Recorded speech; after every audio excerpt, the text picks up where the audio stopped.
Alléluia. Je vous salue tous au nom précieux du Seigneur Jésus-Christ de Nazareth. Mes chers frères et sœurs, moi c'est frère Ololumari. Nous allons commencer par une toute petite prière de recommandation. Baissons nos têtes pour élever le Seigneur.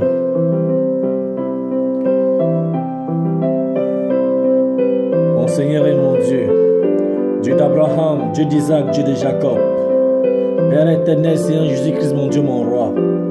C'est toi mon Dieu. C'est toi que je reconnais comme vrai Dieu. C'est toi que je reconnais comme le chemin, la vie et la vérité. Oui. Car Seigneur, il n'y a pas un autre nom qui a été donné au-dessus de tout autre nom que le nom du Seigneur Jésus-Christ. Père Tout-Puissant, toi qui es l'alpha et l'oméga, toi qui es le début de toutes choses, la continuation toujours fin de toutes choses. Toutes choses de ce monde ont été créées par toi, avec toi et en toi. Et rien de ce monde n'a été créé sans toi. C'est de ta volonté que toutes ces choses existent. Seigneur, nous invoquons ta présence à ces lieux, Père éternel. Nous invoquons ta présence à ces lieux. Viens glorifier ton nom, Seigneur. Saint-Esprit, viens glorifier le nom du Seigneur Jésus-Christ. Viens glorifier le nom du Seigneur Jésus-Christ dans nos vies, par des signes visibles. Seigneur, que cette ligne de prière, quelle que soit la distance de la personne qui écoute le son de ma voix, touche sa vie, Seigneur, afin que sa vie ne soit plus la même. Au nom de puissant Seigneur Jésus-Christ, touche sa vie, manifeste-toi par des signes visibles dans leur vie. Au nom de Jésus de Nazareth, nous avons prié et nous disons Amen. Mes chers frères et sœurs, je viens vers vous aujourd'hui. Une fois de plus, nous allons parler du comportement des frères et des sœurs en Christ dans nos églises, dans les différentes églises du monde. Quand on est en Christ, on est un. Quel que soit là où ton église est, c'est au Ghana, au Cameroun, au Sénégal, au Mali, nous sommes un. Parce qu'en Christ, nous sommes un. Oui. Alors maintenant, moi je vais rappeler certains frères, certaines sœurs dans certaines églises. Quand déjà tu es un frère en Christ et tu vois un ami qui ne va pas à l'église, tu as tendance de lui convaincre pour lui attirer à l'église. C'est une très bonne chose. C'est une très bonne chose. Mais essaye toi d'abord de voir ton comportement, ta façon de gérer ta vie. Est-il encourageant? Parce que c'est la façon dont tu gères ta vie.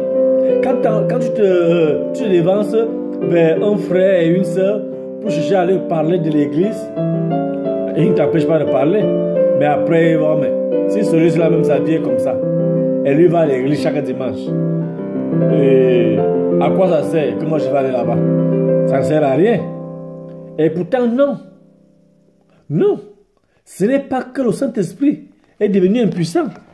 Ce n'est pas que la parole de Dieu n'est plus manifeste. Non. C'est simplement parce que cette personne n'est pas en harmonie parfaite avec la parole du Seigneur Jésus-Christ. Parce que la parole du Seigneur Jésus-Christ est claire et simple. Est claire. Dieu est miséricordieux. Cela est juste et vrai. Mais Dieu ne peut pas lui-même sauter ses lois pour venir t'aider, toi, qui es son enfant, sans que toi, tu marches comme lui, il a ordonné. Il y a les tables de loi, c'est pour ça. C'est pour ça. Mes chers frères et sœurs, je vais vous dire une chose concernant le comportement de nos frères et sœurs en Christ. Je me rappelle, il y a une fois, je n'étais pas d'accord en Christ. J'avais un ami qui était en Christ. Alors, il m'a dit, nous allons à l'église. Il dit, ah, cette affaire de l'église là, moi, j'ai pris à la maison. Il dit, non, c'est mieux, allons à l'église. La prière en groupe, ça fortifie. Il dit, ça c'est vrai. Ce jour-là, nous sommes partis à l'église. Quand on quitte de la maison pour aller à l'église, il a pris son téléphone. Il appelle une soeur en Christ. Il dit à cette soeur, Ma soeur, est-ce que tu as vraiment suivi ce que tes frères a fait? Non, je n'ai pas suivi. Non, vraiment, lui là, il est très méchant. Et lui là, ce qu'il a fait, moi j'ai décidé que cette fois-ci, s'il vient encore chez moi, je veux lui frapper la porte au nez. Parce que lui, il est parti là-bas, dit je lui ai envoyé demander l'aide. Et pourtant, je ne l'ai pas envoyé. Et il a parlé des choses, parlé des choses. Après, cette dame-là dit, ah, comme c'est comme ça, moi je l'attends. Ça veut dire que s'il a fait ça avec ton nom, il peut aussi faire ça avec mon nom. Je l'attends ici. Quand il va venir ici, il va connaître. Il a fini de causer comme ça. On était toujours en route pour aller à l'église. On a notre numéro encore. Il appelle. Mon ami, il appelle encore notre numéro. Et la personne décroche. Dit comment tu vas bien, comment s'est passé le culte, bien. Là, la fois dernière là.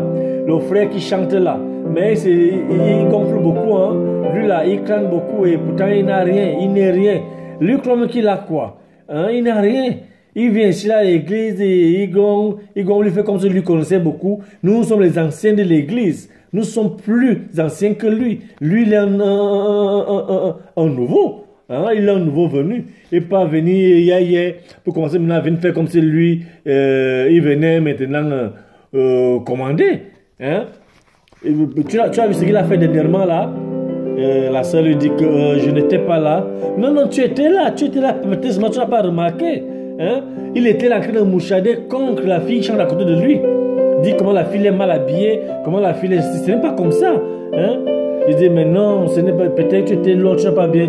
La sœur dit, peut-être que tu étais loin, tu n'as pas bien suivi ce qu'il disait. Il disait plutôt la fille d'arranger sa jupe parce que la fermeture était passée de côté, qu'elle arrange sa jupe par derrière. Il dit, ah, non, parce que moi j'avais déjà toujours remarqué que lui parle toujours mal des gens. Donc c'est pour cette raison-là, tout ça que... Quand le monsieur il a parlé comme ça, il a fini de causer, il a raccroché. Et nous sommes arrivés à l'église. On s'est mis à prier. Puis après, il me dit, mets-toi à genoux ici, là, je vais poser les mains sur ta tête. Je lui ai dit, non. Non, merci. Comme tu as dit qu'on irait voir le pasteur, prochainement, on irait voir le pasteur. Le pasteur va poser la main sur ma tête. Toi, prions seulement ensemble, frère. Prions seulement. Il dit que moi, je suis un ancien de l'église. Je peux te poser les mains sur la tête. Viens te poser les mains sur la tête. Il dit, je ne renie pas ta foi. Je ne te manque pas du respect. Mais, on va faire ça prochainement. Si ça ne te dérange pas, s'il te plaît. Là, il me dit, ok. Si c'est ça, tu dis, ok. Mais, il était irrité en lui. J'ai ressenti sa façon de parler, qu'il était fâché. Et moi aussi, vu son comportement que lui, il parlait, seulement quittant de chez lui pour venir arriver à l'église, il a appelé au moins 4 personnes sur le téléphone et il parlait seulement négativement des gens. Et moi, j'ai dit, mais non. Quand tu dis que tu es en Christ, la première des choses, c'est quoi? C'est le pardon. C'est le pardon. Si un frère t'a fait quelque chose qui n'est pas bien, va vers lui. Dis-lui que mon frère, ma soeur, vraiment, ce que tu m'as fait là m'a beaucoup touché. S'il te plaît, prochainement, ne me fais plus ça. Même cette personne-là, il est content ou il n'est pas content. Quand tu lui as dit ça, posément, vous deux, non, c'est que celui-là a compris. Il a compris. Parce que vous êtes tous les enfants d'un même père, d'une même mère. Notre père et notre mère, c'est le Seigneur Jésus-Christ. C'est lui l'époux. C'est lui l'époux. Alors si toi tu vas à l'église pour seulement voir ce que ta soeur en Christ a porté, ou ce que ton frère en Christ a porté, ou bien comment il a marché, ce n'est pas ça aller à l'église. L'église c'est pour aller prier. Pour aller prier. Les gens viennent à l'église, ils peuvent avoir peut-être 50 personnes à l'église. Les 50 personnes ne viennent pas pour prier. Il y a d'autres même en eux qui ont l'esprit de distraction, l'esprit de sorcellerie, l'esprit de négativité que tu ne peux pas connaître. Mais toi, mon frère, ma soeur, qui écoute le son de ma voix maintenant, même quand tu mets les genoux par terre chez toi, la première des choses, demande la miséricorde, le pardon du Seigneur. Parce que dans 1 Épître de Jean, la parole déclare que Dieu est fidèle et juste de pardon, si tu demandes vraiment pardon à toute sincérité, il est juste et fidèle de te pardonner. Demande pardon. Et avant d'aller à l'église, que tu ne dises pas prier, si tu as un prêt d'argent à quelconque, arrange-toi avec lui. Arrange-toi avec lui. Même si tu n'as pas encore, amène-lui à comprendre, mon frère, ma soeur, je n'ai pas encore. Je sais que je te dois. Arrête ceci, même si c'est une petite somme. Paye tes dettes. Paye tes dettes. C'est pas que tu as les dettes des gens, tu fais comme si tu es au-dessus d'eux et tu dis tu pars à l'église. Arrange-toi avec celui qui est à côté de toi avant maintenant, parce que le Seigneur Jésus-Christ, c'est un Dieu vivant. Il est invisible. Nous les êtres humains, nous ne le voyons pas physiquement. Mais il est là. Tout a découvert devant lui. Tout a découvert devant lui. C'est où tu parles. Le mouchanage que tu fais derrière tes frères en Christ, tes sœurs en Christ. Toi, tu crois que personne n'est au courant. Mais la parole que toi, tu peux prier la déclare. Ton péché que tu caches te rattrapera. Ton péché te rattrapera. Fais attention. Et la parole déclare, la méchanceté du méchant retombera sur sa propre tête. Fais attention. On ne tente pas Dieu. On ne tente pas Dieu. Tu pars à l'église, c'est pour aller prier. Tu pries. Peut-être tu pries, c'est que tu ne connais pas. Il faut connaître le Dieu, tu peux prier, c'est un Dieu vivant. Et c'est un Dieu puissant, le tout-puissant, c'est lui. Toi, tu te déplaces pour aller prier Dieu. Mais tu peux pas te mettre là-bas, aller juger les gens, aller mal parler des gens. Fais attention. Et aussi les autres frères et les sœurs en Christ, vous partez à l'église. Vous partez vous mettre à juger les pasteurs, à juger les anciens. Celui-ci, non, moi je ne l'aime pas. Je n'aime pas qu'il pose les mains sur moi. Celui-ci, je ne veux pas qu'il pose les mains sur moi. Parce que quand il pose les mains sur moi, il n'y a pas effet. Moi, je veux que c'est le pasteur même qui pose les mains sur toi. Non. Non, ne dis pas ça. Dieu est miséricordieux. Le Seigneur peut passer même par un enfant de poser la main sur toi. Que le problème que tu as, ça se décante.